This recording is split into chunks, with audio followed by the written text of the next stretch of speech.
Krishna. Om Namo Bhagavate Vasudevaya. Om Namo Bhagavate Vasudevaya.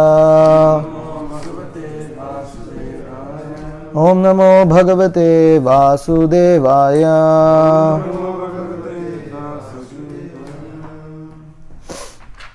Reading from Śrīmad-Bhāgavatam, Canto 1, Chapter 4, Text 26.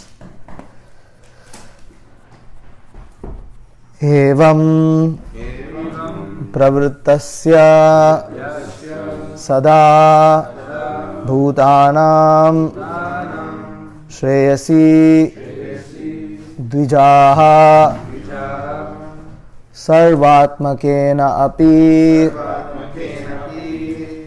yada na atushyat hridayam tataha evam pravartasya sada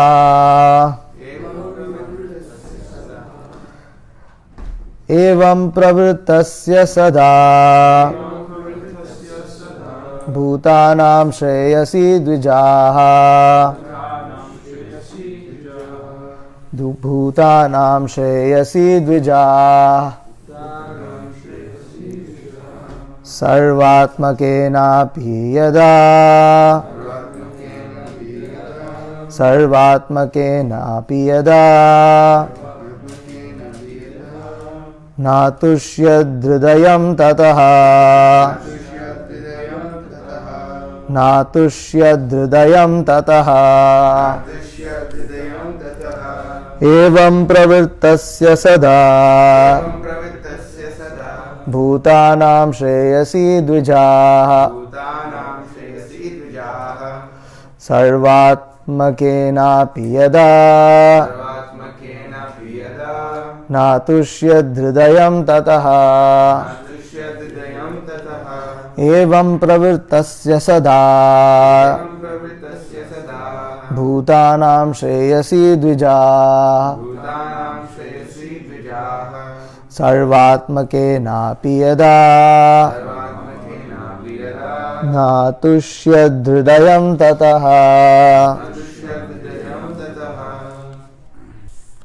evam thus pravrittasya one who is engaged in sada always bhutanam of the living beings shreyasi in the ultimate good dvijaha O twice born sarvatmakena api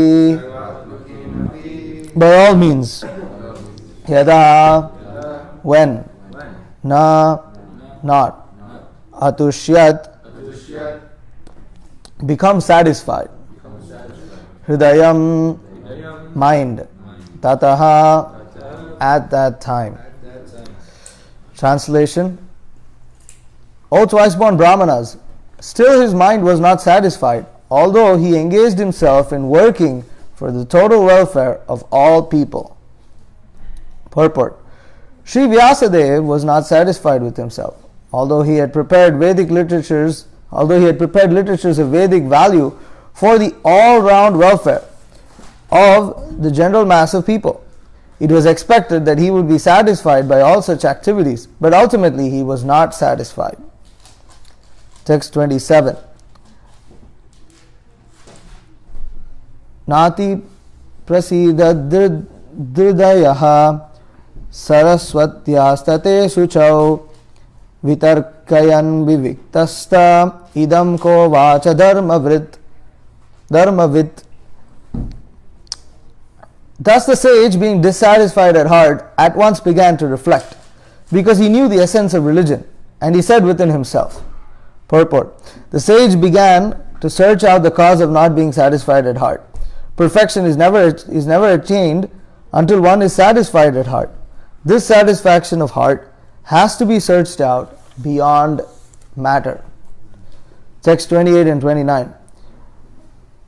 Didavratena hi maya chandamsi guravognyayah manita nirvalikena grihitam chanushāsanam bharatavyabadeshena hyamnayartascha pradarshitaha drishyate yatra dharmadi stri shudradi birapyuta.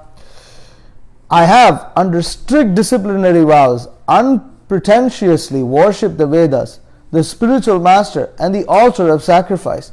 I have also abided by the rulings and have shown the import of disciplic succession through the explanation of the Mahabharata, by which even women, Shudras, and others, friends of the twice born, can see the path of religion. Purport: no one can understand the import of the Vedas without having undergone a strict disciplinary vow and disciplic succession. The Vedas, spiritual masters, and sacrificial fire must be worshipped by the desiring candidate. All these intricacies of Vedic knowledge are systematically presented in the Mahabharata for the understanding of the woman class, the laborer class, and the unqualified members of Brahmana, Kshatriya, or Vaishya families. In this age, the Mahabharata is more essential than the original Vedas. Amazing statement.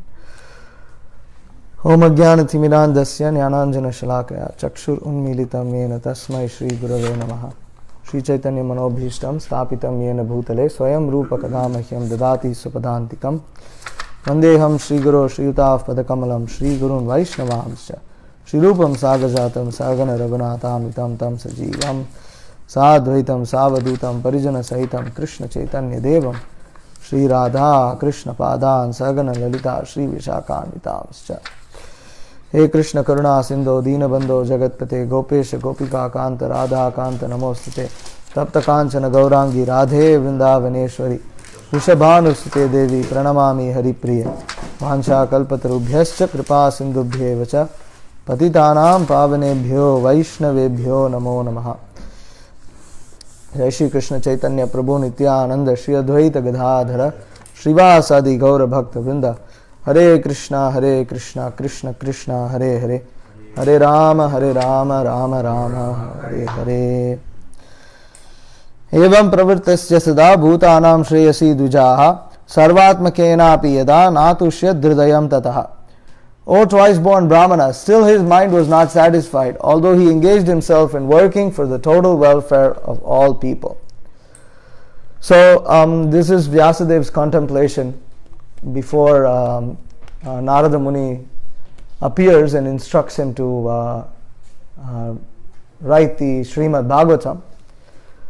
So Vyāsadeva has compiled all the Vedas, has written all the Puranas, and has also written the Mahabharata, and still he is feeling dissatisfied.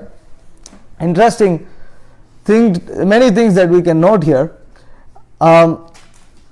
Vyasadeva was working for the all-round, total welfare of all people. So it's sometimes hard for us to understand what exactly Vyasadeva did and how vast the Vedic literatures are, because in the Krishna consciousness movement, by Srila Prabhupada's blessings, we have the Śrīmad-Bhāgavatam, we have the Bhagavad Gita, and the emphasis is placed on these books. But how contradictory can the Puranas be with each other, and how indirect and confusing several of the Vedic literatures can be, is sometimes a little hard for us to understand, because the Śrīmad-Bhāgavatam is so clear. Like, for instance, we all have heard of the Nrsimha avatar. So when Nrsimha appears, he kills Hiranyakashipu, and then what happens? Just immediately after that, Nrsimha is really angry. And you see in the Śrīmad-Bhāgavatam how Brahma approaches him, Shiva approaches him, the demigods offer amazing prayers. This is a beautiful section of prayers in the Bhagavatam at that point. And still Nrsimha is not pacified. And then the Śrīmad-Bhāgavatam says that they send, and even Lakshmi Devi comes, she is not able to pacify. So then they send Prahlad Maharaj, and Prahlad Maharaj, as soon as Supreme Lord sees Prahlad Maharaj, immediately he becomes pacified at heart. His love for Prahlad Maharaj evokes And immediately he takes Prahlad Maharaj and places him on his lap, and and then Prahlad Maharaj offers these amazing prayers. So this is the Śrīmad-Bhāgavatam's version, and our acharyas, and this is the perspective of pure devotional service. Why?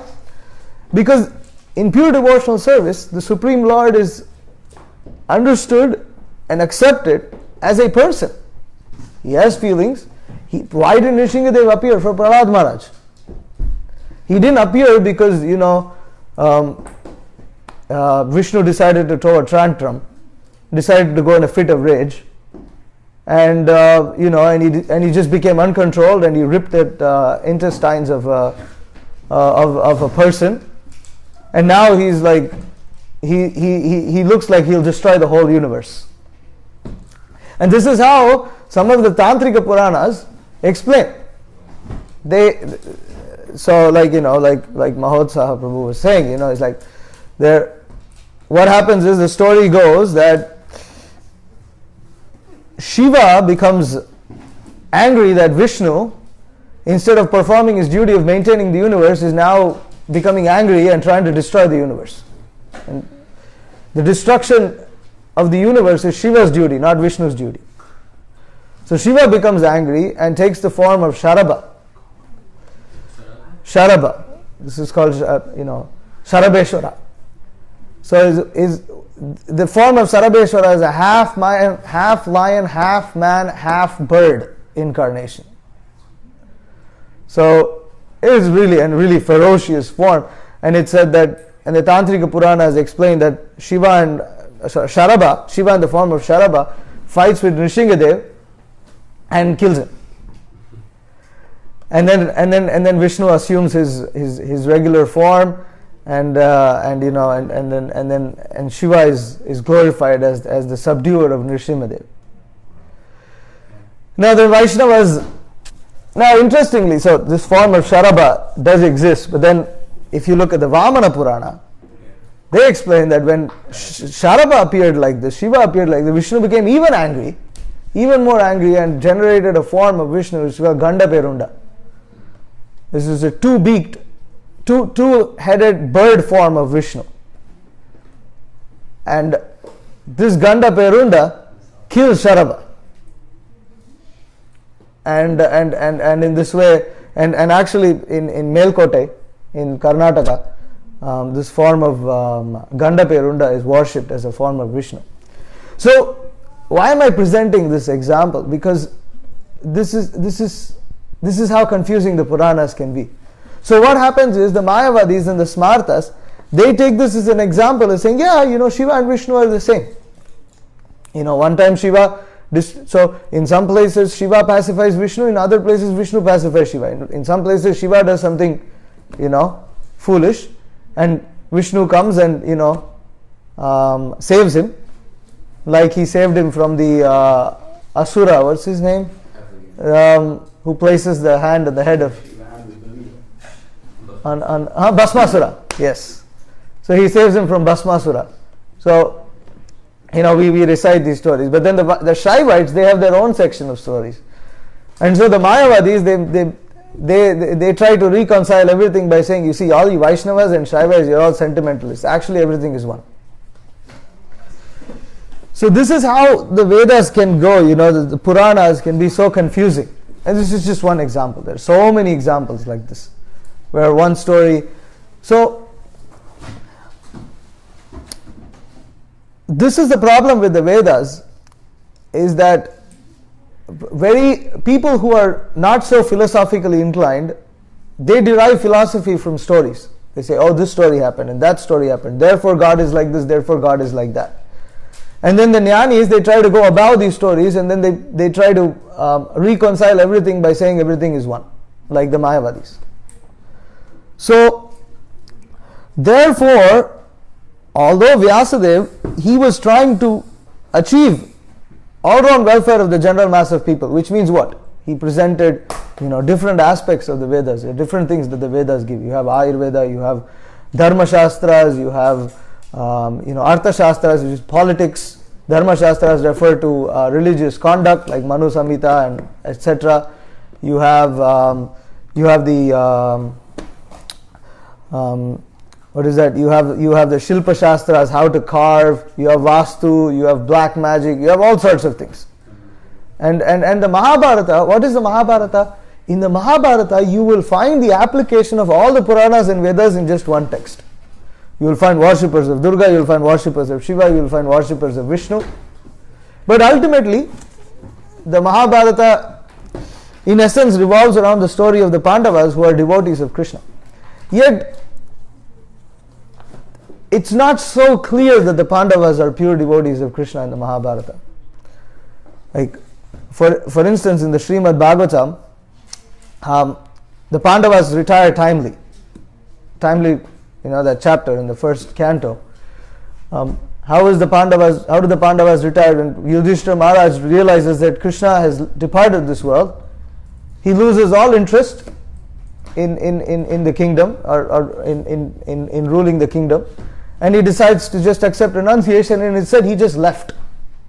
He didn't even look back. He didn't even look back at his brothers, and all of his brothers did this. They didn't even look back at Draupadi. They didn't even see, oh, what about the wife? No, they just left everything. They became completely detached. And it said that, and is specifically mentioned in the Śrīmad-Bhāgavatam, Vaikunta Prapti, that they attained Vaikunta. In the Mahabharata, however, you will find that the Pandavas, they retire, and then each of the Pandavas fall dead. First, Draupadi in fatigue falls dead, then start beginning with the younger brothers, Nakula, Sahadeva, and then all the way. And then Yudhishthira Maharaj alone reaches, I think the bottom of Mount Meru. He goes, and then Indra comes and tests him in the form of, Yamaraj comes and tests him in the form of a dog. So a dog is following them, walking in this, and so when he reaches the summit of Mount Meru, a plane from the heavenly planets descends to take Yudhishthira Maharaj up towards the heavenly planets. And so when Yudhishthira Maharaj gets in, this dog also gets in, and Indra, who is on the plane, tells the dog, "Hey, what are you, dog? You can't go. Step outside." And then Yudhishthira Maharaj, because he's very righteous, he steps down also.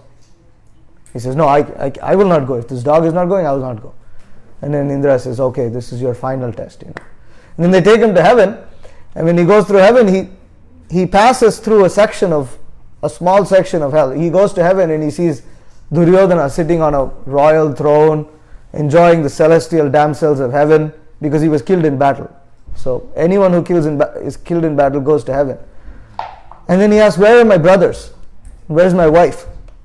And then Indra takes him to a section of hell, and there he sees, he sees his brother suffering. He sees Draupadi suffering, and Yudhishthira Maharaj yells in anger. He said, "What injustice is this?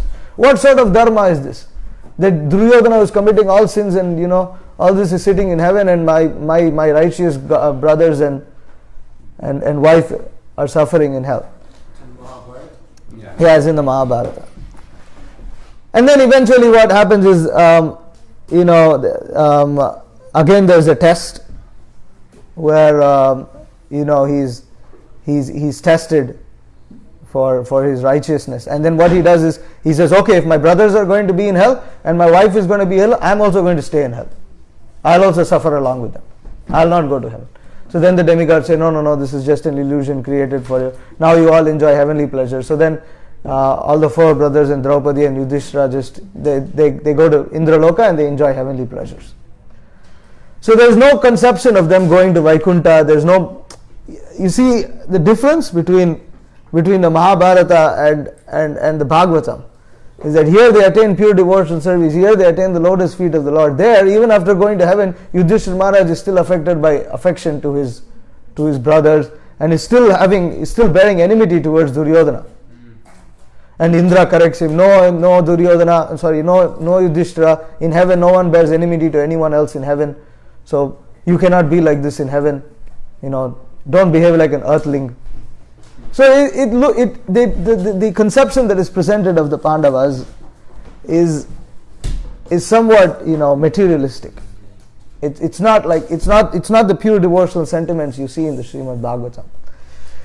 So because of this, for the general mass of people, when they read the Vedas, it can be very confusing. It can be very confusing. They can have different debates. Like I've stated this in the past. Like in South India, there is a festival called Kamban Vira. Whereas this Kamban Vira is they debate on the characters and the actions of important personalities in the Ramayana. Like they say, was it right for Bharata to ignore his mother and father, because both of them had ordered him to now take the throne because Rama had been exiled, but Bharata refuses their order, and he goes and seeks shelter under Lord Ram, and he offers the kingdom to Ram. So there's a big debate according to Dharma Shastra. Did Bharata do something right? Was Shatrughna right in chastising Kaikeyi? And was Lakshmana right when he left Sita Devi, even though Rama had instructed him to stay next to Sita? And like this they debate. But what is the use of such debates? If you look at for people, it looks like they're debating at least on something like the Ramayana, the Mahabharata, instead of debating about some rock star or some football star or some politician, instead of debating, oh, this president is better, this candidate is better. It might seem better, but ultimately people are not liberated from their material conditioning. So this is the problem of the indirect presentation of Vyāsadeva in the Puranas and the Upanishads.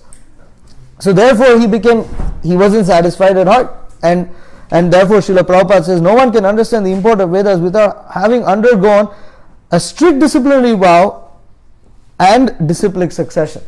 Interestingly, Vyāsadeva says, I have shown the import of disciplic succession through the explanation of the Mahabharata. So Vyāsadeva was not presenting something that was contradictory to what the disciplic succession has stated. But he was not presenting it directly. He was presenting it indirectly.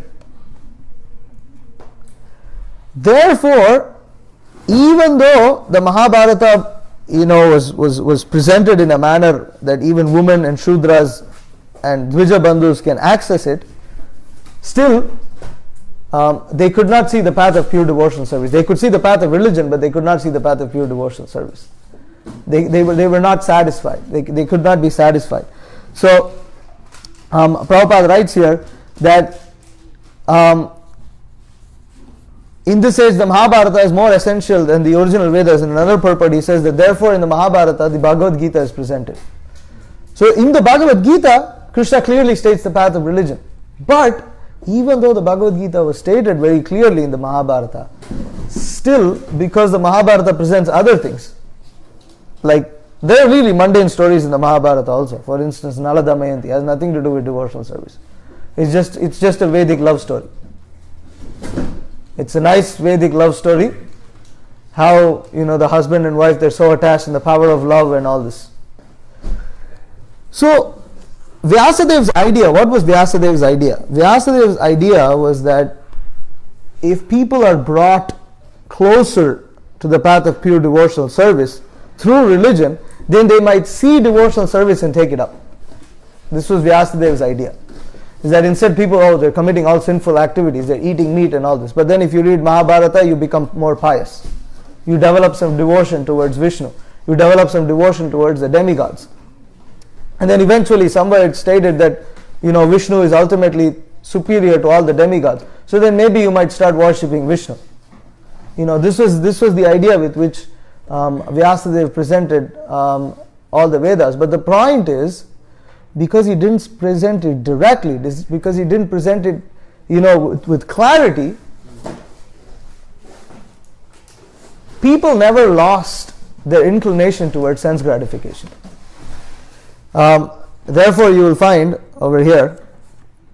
So the sages of Naimisharanya, they've read all the texts, all the scriptures that Vyasadeva had written, And so what are they asking? They're asking Sutta Goswami here in Bhurini Bhuri Karmani Shotavyani Vibhagashaha Ata Sadho Trayat Saram Samudrita Manishaya Bruhi Bhadraya Bhutanam Yena Atma Suprasidati. So they're saying there are many varieties of scriptures, and in all of them there are many prescribed duties which can be learned only after many years of studies in their various divisions. Therefore, O sage, please select the essence of all these scriptures and explain it for the good of all living beings, that by such instruction their hearts may be fully satisfied. So even Vyāsadeva, the compiler of all these texts, was not satisfied. Then how could the people who were reading them be expected to be satisfied? They were not satisfied. Vyāsadeva himself wasn't satisfied. So how could the others be satisfied? So what happened? So then the answer that Sutta Goswami gives in the next chapter, which is one of the most famous verses in the Śrīmad-Bhāgavatam, is Savai pumsam paro dharmo yato bhakti radoksaje ahaitukya pratihata yayatma suprasidati. The supreme occupation for all humanity is that by which men can attain to loving devotional service unto the transcendental Lord. Savai pumsam paro dharmo yato bhakti radoksaje. The supreme dharma is bhakti to adoksaja. Ahaitukya pratihata. It must be unmotivated and uninterrupted. Then yayatma suprasidati. It becomes the soul. Every soul becomes satisfied. And Srila Prabhupada writes here in the purport that the Vedas prescribe two different types of occupation for the human being. One is called the pravritti marg, the path of sense enjoyment, and the other is called the nivritti marg, the path of renunciation. The path of enjoyment is inferior, and the path of sacrifice for the supreme cause is superior. So Vyasadeva's idea in presenting all the Vedic literatures in the text was the pravritti marg. See, everyone wants to enjoy. Everyone wants to be happy. And the conditioned soul thinks that by enjoying matter or by pleasing his senses, by fulfilling all his desires, he will be happy. So the pravritti marg encourages you to fulfill your desires by worshipping Krishna, by worshipping Vishnu. So this is the path of karma yoga. This is what karma is. That by performing your religious duties, all your needs will be fulfilled. All your desires will be fulfilled. So therefore you practice this. So the path of pravritti marg. But it's stated to be inferior. Why? Why is the path of enjoyment stated to be inferior? Because until people understand that this world is a miserable place, this world is not for our enjoyment, but rather this world is a place of suffering. We are not meant to live in this world. We are servants of Krishna. We are meant to satisfy the senses of Krishna, not our senses. Until the conditioned soul understands this and takes it, and therefore renunciation, because this world is, you can't enjoy this world. You are spirit soul. We're not matter. How can we enjoy matter? Therefore, Prabhupada writes in a purport over there. He says that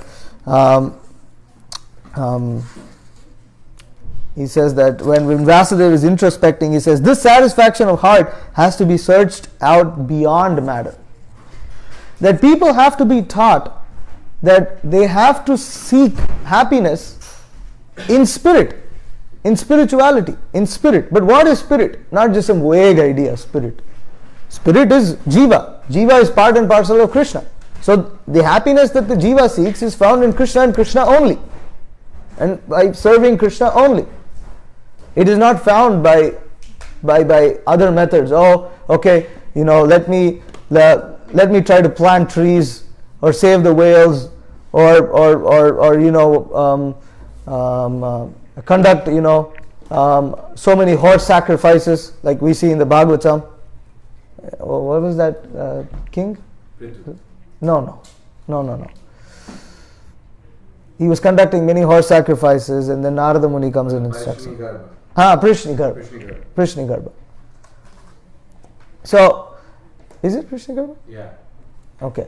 So, he said that he conducted so many sacrifices that the earth was filled with kusha grass.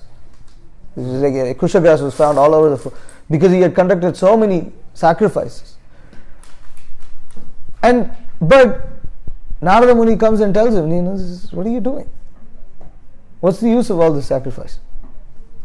So why does he have to? Why do the devotees go and tell him that? Because they tell you can try, you can conduct so many sacrifices, you can do all these activities, you can open thousands of hospitals, you can try to feed all the poor in the planet, but still you're not going to be satisfied. Not only are you not going to be satisfied, even the people you're trying to help cannot be satisfied. So that's what happening to Vyāsadeva. What did he do? All round welfare. Anything you want in the Vedas, all the solution is there. This modern civilization, people are too foolish to even access the Vedas. We were reading the Ramayana the other day, and there was a description of how Rakshasa Brahmanas were chanting the Vedas for protection of Ravana. So the lower planetary systems, the Asuras, they actually follow the Vedas. But they misuse the Vedas for their own personal benefit. Therefore they are called Asuras. It's not that the Asuras are actually superior to the modern karmis today. Yeah. The karmis, they are just doomed to suffer because they have no access to the Vedas. They don't know what are rules and regulations. In the lower planetary systems, you actually have varnashram. Wow. You have brahmanas, you have kshatriyas. Brahmana Shukracharya is a brahmana, and he by his instructions, Bali Maharaj was able to conquer the whole universe. They were so effective. And how are they able to conquer? Because they followed the Vedas. Oh, it's stated in the scriptures. And when Vibhishana, when Hanuman was going to, when Hanuman was captured and brought in front of Ravana, Ravana wanted to kill Hanuman. And Vibhishana, interestingly, the way he argues to Ravana, he says, oh, it is never heard that a messenger can be killed. You should never kill a messenger. You can hurt him, you can decapitate him, you can humiliate him, but you cannot kill him. Because if you kill him, it is a sin. And I found it very funny. He's talking about sin to Ravana. I mean, is Ravana actually scared of sin? But Ravana heeds his advice. Ravana, it's mentioned there. He mentioned sin. Was it sin or he says your reputation as a dharmic? He says sin and he mentions reputation also. It's the same argument that Krishna uses to Arjuna. Same argument. That in the second chapter, Krishna says, not only will you incur sin, infamy is worse than death. The same argument Vibhishana uses to Ravana, and it clicks because Ravana is still Vedic. For the demon he's still Vedic. So he could understand, oh yes, okay, yeah. I don't want unnecessary sin. But Vishnu is not supreme. I'm supreme. But then why sin? It is weird. But you see, people are not very philosophical. When people are interested in only sense gratification, all they care is that sense gratification should not be impeded. So the Vedic sense gratifiers would follow all the rules and regulations in the Vedas, avoid Vishnu nicely, and enjoy sense gratification. But the devotees, Narada Muni and all these people, they will say, still you are suffering. So therefore, the Śrīmad-Bhāgavatam presents Dharma Projita Kaitava. This is Kaitava Dharma. By this you cannot achieve satisfaction. And this is how our Acharyas preached. Otherwise, you see, isn't it nice? Vyāsadeva presented all these people and saved so many people from sin. He's encouraging cow protection. He's encouraging worship of demigods. He's encouraging visiting holy places. You go to Hindus love visiting holy places. They go around here and there. Even now you go to Kumbh Mela, so many people visiting. Why is all that? Because of Vyāsadeva. Because of him. But what do the Vaishnavas do? The Vaishnavas still condemn such things. Why? Not because they dislike people going to holy places. They say that if you go to a holy place and just to bathe there, then what is the difference between you and a cow? That's what the Śrīmad-Bhāgavatam states. What is that? Yatirtha buddhi salilena karhi janeshu abhijigneshu saeva gokaraha. You're just like a cow and a donkey. A cow and a donkey? These people they're traveling all across India to go and bathe in the Ganga, and they think this is life's perfection. But then, the Vaishnava says you're a cow and a donkey. How insulting. But why are such strong words used? Because you fool, you're trying to enjoy this material world. As long as you try to enjoy this material world, there's always the chance that you will glide down to the lower species of life. That you will glide down, you will fall down in the lower species of life. You will not be protected from going through the miserable cycle of repeated birth and death. And the Vaishnavas, they feel pained. They feel very pained to see a soul who has obtained the human form of life, who has obtained the rare opportunity to get liberated from the cycle of birth and death, perform some pious activities and some mundane welfare, and think and feel very spiritual. Therefore, strong, clear preaching. Vyāsadeva was doing indirect preaching. This was rejected in the Śrīmad-Bhāgavatam 5,000 years ago. And now there's so much debate, among devotees, should we do directly, indirectly. But Vyāsadeva already, it was rejected. It didn't work. So, this argument, sometimes we hear devotees, it's better somehow or the other. You see, let's present Ayurveda, the benefits of Ayurveda. So then we'll have Ayurveda classes. We'll have Ayurveda classes by where people will learn how to be vegetarian and vegan. You see, they're stopping eating meat, Prabhu. It's great. Then by this, they're coming closer to Krishna consciousness. But yeah, they stop eating meat. And certainly that is better than them eating meat. But their inclination to Krishna consciousness, pure devotional service will never develop until they lose interest in enjoying this material world. And they're not going to lose interest in enjoying this material world. Why? Because the whole presentation in the preaching style is that you enjoy this material world, but you add Krishna to your enjoyment. Or rather, you use Krishna for your enjoyment. Even Krishna becomes an object of their enjoyment. Even the Mahamantra becomes an object of their enjoyment. So, therefore, although sometimes, the acharyas, in cases where pure devotional service could not be presented directly, in some situations, like, in China, for instance, Prabhupada, or in Iran, Prabhupada, for instance, allowed yoga preaching and all this to happen. Where pure devotional service can be presented, it must be presented. Because when you present pure devotional service as it is, through this, and how is it presented as it is? Through the Sankirtan mission. By chanting the holy names on the street, by distributing Srila Prabhupada's books, and by prasadam distribution.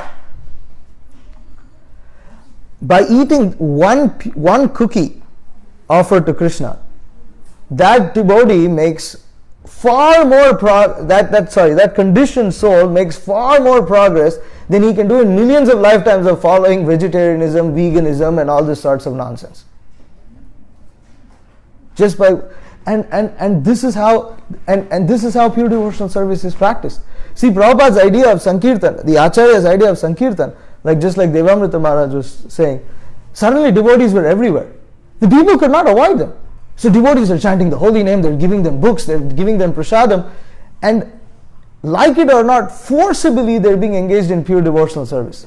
That benefit that they receive through the Sankirtan mission by receiving pure devotional service is far, far, far greater than these conditioned souls can gradually achieve by coming through yoga and then slow becoming vegan and then doing some meditation and all these kind of things. They will never come to that point. Rather, by doing this, they get the association of pure devotion, just like there's this sociology professor. His name is Arnold Das in Lithuania. He was a hardcore hedonist and atheist. And one of his devotee friends, he was pretty new to Krishna consciousness. He told him that if you continue living like this, you could become a monkey in your next life. And that kind of startled him. And then he started reading Prabhupada's books, and he became a devotee. No amount of interfaith meetings and all this kind of thing would have changed him. Nothing. So therefore, the Acharya is clear. Actually, I wanted to read a section. I don't know if I have some. Yeah, just maybe 5 more minutes. I'll read. So, there's a section over here that I wanted to read.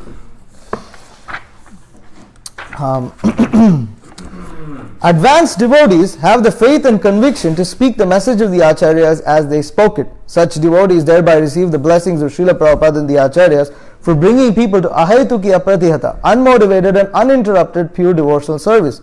Those who lack faith and conviction to straightforwardly repeat the message of the Acharyas might get the Acharyas' mercy in another form, that of Dana Jana Sundari, the seeming success of collecting funds and properties, many followers, and hordes of adoring female disciples.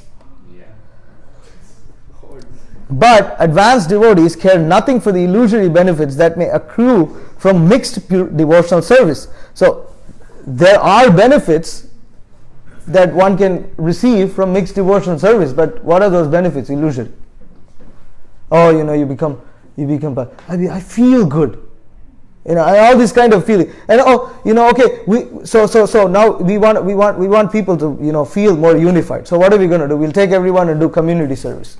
So everyone will go. All the devotees will also go. They'll go and pick some weeds on some garden or pick the trash on the beach. And in this way, you see, we're all around welfare. All devotees. Actually, we Hare Krishnas. We're not Hare Krishnas. We also like picking trash from the beach and keeping the environment clean. And what's the point? Yeah, so obviously you'll get more people coming to pick trash from the beach than you will get for the Bhagavad Gita class. Because these people are interested in only picking trash on the beach. They're not interested in the Bhagavad. And what benefit can you give them? Rather, if you had gone instead of picking trash on the beach, if you had done Harinama on the beach, then all these people who came to enjoy their senses were forcibly injected with the holy name, and they achieved so much more benefit. And yeah, of course, cookie also. So, so because they are resolute in their principles, character, and determination, that every word resounds with clarity, intelligence, and the mettle to declare that which needs to be stated, even at the risk of upsetting others and making themselves unpopular. On the other hand, such empowered devotees, referred by Srila Bhaktisiddhanta Saraswati as living sources, present Krishna consciousness unabashedly, with the clear understanding of its principles and its necessity. On the other hand, weak or vague presentations intrinsically lack power and cannot help anyone become fixed in Krishna consciousness. To sincere discerning people, vagueness conveys ignorance, indifference, confusion, compromise, dissembling, and cowardice. One who is vague and evades the real issues probably will not upset others, but neither will he be able to impress upon them the seriousness and urgency of Krishna consciousness. Now, yesterday I was reading on a Facebook post a devotee who's very enthusiastically propounds Krishna West philosophy, was stating to another devotee who had just changed ashram from brahmachari and become grihastha. He said, you see, did Martin Luther King have two wardrobes? Did some other famous evangelical preacher, did they have two wardrobes? No, they had just one wardrobe. So similarly, why should you have two wardrobes, one devotional clothes and one karmi clothes? Wear karmi clothes because in the monastic lifestyle you are not allowed to wear all these things. But now the grihastha ashram you can become one with society and then preach among them. He said, did Bhaktivinoda Thakur have two wardrobes? Yeah. The truth is, actually Martin Luther King had two wardrobes. When he used to go to the church, he used to wear a different thing. He wasn't wearing his regular clothes. And the second thing is, Bhaktivinoda Thakur, which they quote so much in support of them, was actually one of the acharyas in the Sampradaya who insisted so much on devotional clothing in his several songs. In fact, there's one, Gauravesha Priya Dadana, Tulasi Mara Sobhamana. In Sharanagati, where it says that Gauravesha Priya Dadana, putting on the garb that is dear to the devotees of Lord Chaitanya, which means what? You wear clothes like the way the devotees of Lord Chaitanya wore. And Tulasi Mala, what is this? Tilaka Tulasi Mala Shobhamana. You wear Tilaka, Tulasi Mala, and Shobhamana. In this way, you look very nice. Shobhamana, very auspicious. So Bhaktivinoda Thakur is saying this. But how devotees try to avoid surrendering to Krishna, that's also mentioned here. Now see,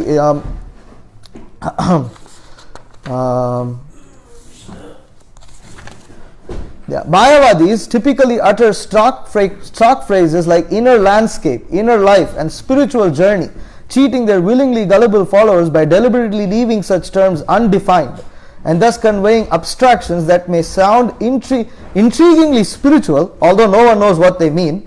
Their insights keep everyone on the outside. Their revelations reveal nothing but their own speciousness and ignorance. Srila Prabhupada exposed these so-called knowers as bluffers, for they're merely guessing, and their guesses are badly wrong. Oh my God. So it's like, you leave it spiritual. It's like, you what is this? I can't even imitate this. It's so It feels spiritual. You feel the energy. You feel the compassion in the inner core of your heart, and then we're very grateful for coming on Facebook. And it's like, why should you be grateful for coming on Facebook? So the idea is to present, we're so compassionate, we're so all encompassing, and we're so loving, we're all smiling, and but this cannot make you satisfied nor anyone else satisfied. Vyāsadeva rejected this in the beginning. He was not satisfied. Narada Muni came and chastised him. And continuously our parampara is the whole parampara is actually based on this philosophy. So it's amazing that within our parampara we have to have these kind of discussions. This parampara is based, the philosophy, Siddhanta is based on this. It's the first question. The sages of Naimisharanya, they didn't ask, what are the pastimes of Krishna? No, the first question present the essence that makes us happy. And the first answer that Sutta Goswami gave was also this. This was before they presented all pastimes, Radha, Krishna, everything next. First this. So, we should understand this. Otherwise, we will miss pure devotional service. We will not be Rupa Anugas. We will be something Anugas. Some Vega Anugas or whatever you want to call them. Rupa Bhaktivinoda Thakur and Bhaktisiddhanta Saraswati Thakur, they constantly preach this message, and Srila Prabhupada also. He constantly, there's more I can read, but we need to have the Ishta Goshti. So I'll end here. Any questions, comments? Another famous example is that of Maharaj Parikshit. In the Mahabharata says that Maharaj Parikshit, after he got because he went and just hid in a palace and wanted to enjoy as much as possible. Yeah, the story goes like this: that Parikshit Maharaj, after he got cursed in the Mahabharata, Parikshit Maharaj, he erects huge fortifications around his palace, huge walls and stations, hundreds and thousands of guards around it, and he confines himself to the innermost recesses of his palace. He refuses to go out, and with the idea that he will be saved and protected from this snake bird, Takshaka. So then what happens is Parikshit Maharaj Brahmana comes to meet Parikshit Maharaj and offers him a fruit, and then he takes that fruit, and when he opens the fruit, a worm crawls out, and the worm turns into Takshaka and kills him anyway. So the impression is Parikshit Maharaj was trying to avoid death and like any other materialist. So it's very confusing. But these can be understood. Our acharyas have offered reconciliations for all this, and understanding of how Vyāsadeva can state these things, and still that is true, and this is also true. What are the reconciliations? One Jiva Goswami says is that from a different kalpa. Yeah, it's from a different kalpa. What's the other one? That's it. Yeah. There's another one that in the Shiva Purana, the whole churning of the milk ocean, the same pastime happens. It's just that Shiva and Vishnu are swapped. Yeah. Is drinking the poison? Yeah. He becomes Nilkant? I don't think so, but probably in the sense that Shiva is the central figure and the protector of the demigods, and like that. Yeah, actually, there's like this section of Dharma which says that bhakti is independent And as soon as you use something else to assist bhakti, then that assistance actually becomes an obstacle, because bhakti is independent. It cannot take support from anything else except for bhakti. If you want to establish pure bhakti, you have to explain it only with bhakti. And that's why as it is. And that's why Vyāsadeva is feeling like this. Despondent, right. Because throughout the whole Vedas, it is bhakti alone that gets you to the goal. Right. Nothing else will give you a goal, like the desired goal. So... Yeah, it's interesting how... I'm reflecting on this pastime of Hanuman, where Indrajit ties him with the Brahmastra, and then all these Rakshasas, they come and tie him with ropes, not understanding the power of the Brahmastra. And the power of the Brahmastra goes away when you try to use something else. Yeah. So bhakti is like that, it's like you have to have bhakti alone, individual. Bhakti is a personality, She will stay only where Krishna is solely worshipped. She will not stay where karma and jnana is practiced and other things. So, ahaitukya pratihata. Alright, Hare Krishna. Śrīmad-Bhāgavatam ki jai, Śrīla Prabhupada ki jai.